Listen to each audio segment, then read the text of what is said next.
Afinal de contas, um transexual pode ou não pode ser pai de uma criança? A polêmica do momento é se o ator transexual Tami Miranda pode ou não pode ser pai do pequenino Bento.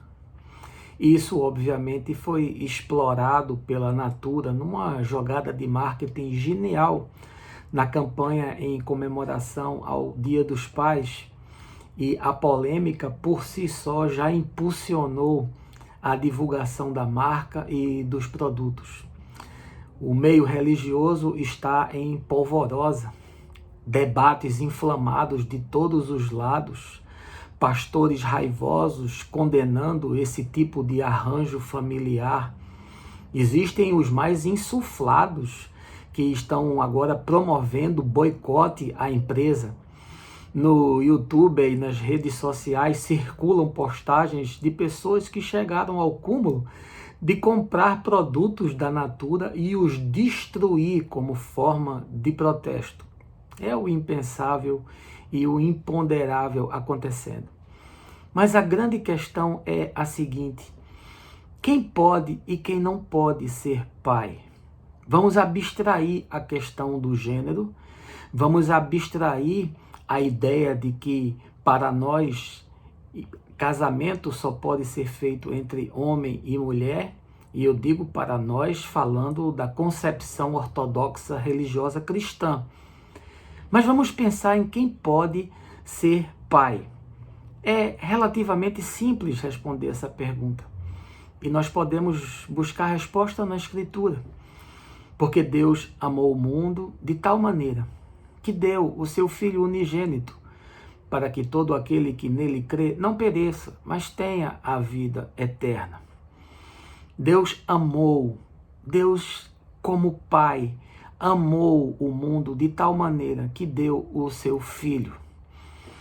Ser pai é ter amor. Ninguém pode criar um outro ser humano se não tem amor. Ele pode ter genitália de homem, ele pode ter o órgão reprodutor masculino, ele pode ser heterossexual, mas não será pai, porque não sabe amar. E amar é uma condição intransponível para a paternidade.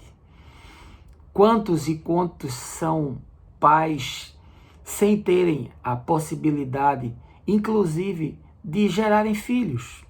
No caso das adoções, os pais que não são biológicos encarnam para si a tarefa de criarem os seus filhos porque amam. Quantas mulheres que tiveram os seus casamentos destruídos e assumiram para si mesmas a responsabilidade de criar os filhos, se tornaram pais dos seus filhos. Outras tantas, os pais as abandonaram ou sequer ficaram sabendo que existia um filho e elas assumiram essa tarefa.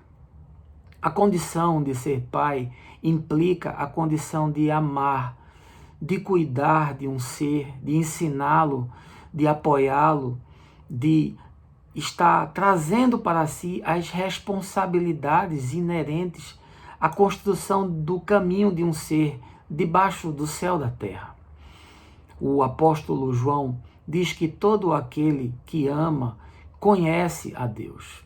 Não diz que os reformados ou os carismáticos, não diz que aqueles que fizeram profissão de fé ou foram batizados, não diz que aqueles que frequentam templos ou leem a Bíblia, diz que aqueles que amam são os que conhecem a Deus, porque Deus é amor. O amor é a materialização da fé. O amor é a maior declaração de que alguém entendeu a mensagem de Jesus. Nada é mais importante do que isso. Nenhum tipo de verborragia teológica substitui a ação prática de quem se dá em relação ao outro, de quem se nega e se sacrifica pelo outro. Há um texto em Mateus 22 em que os saduceus, que não acreditavam na ressurreição, tentam constranger Jesus com uma questão polêmica. Dizem que um homem se casou com uma mulher e morreu sem ter filhos. Na tradição judaica, isso implicava que o irmão tivesse que casar com a mulher para lhe suscitar descendência. Isso aconteceu com o segundo, com o terceiro, até o sétimo irmão, e a mulher não tinha filhos. E depois de todos morrerem, a mulher também morreu. E aí os saduceus disseram para Jesus: na ressurreição dos mortos, com quem ela será casada? De quem ela é mulher? E aí Jesus saiu com uma resposta desconcertante. Ele disse: no céu, as pessoas nem se casam, nem se dão em casamento. Ou seja, ele está afirmando que na nossa cultura, dentro das nossas limitações, onde a instituição do casamento, num determinado molde, numa cultura e numa sociedade, num recorte de tempo, tinha implicações enormes e nós valorizamos por excelência esse tipo de coisa. Mas Jesus disse, quando muda a realidade espiritual, quando você vai para uma outra proposta de existência, ou quando você entra numa outra dimensão, aquilo que vocês julgam muito importante não tem significado algum. Portanto, meu amigo, eu quero lhe dizer uma coisa. Na nossa sociedade, os arranjos sociais mudaram, os tipos de família mudaram.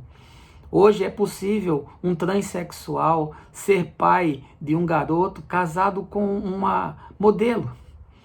Mas o que ainda não é possível é alguém ser pai ou alguém ser mãe sem amar. Isso pode constituir uma união heterossexual aprovada pela igreja, assinada no cartório, mas ainda assim não vai constituir uma família. Porque família é algo que só pode existir da perspectiva do Evangelho se tiver amor. O amor é o que nos leva a transcender e não a sexualidade ou o gênero. Pense sobre isso e vamos conversando por aqui, porque de encontro em encontro a mente abre, o coração expande e o mais eu vou te falando no caminho.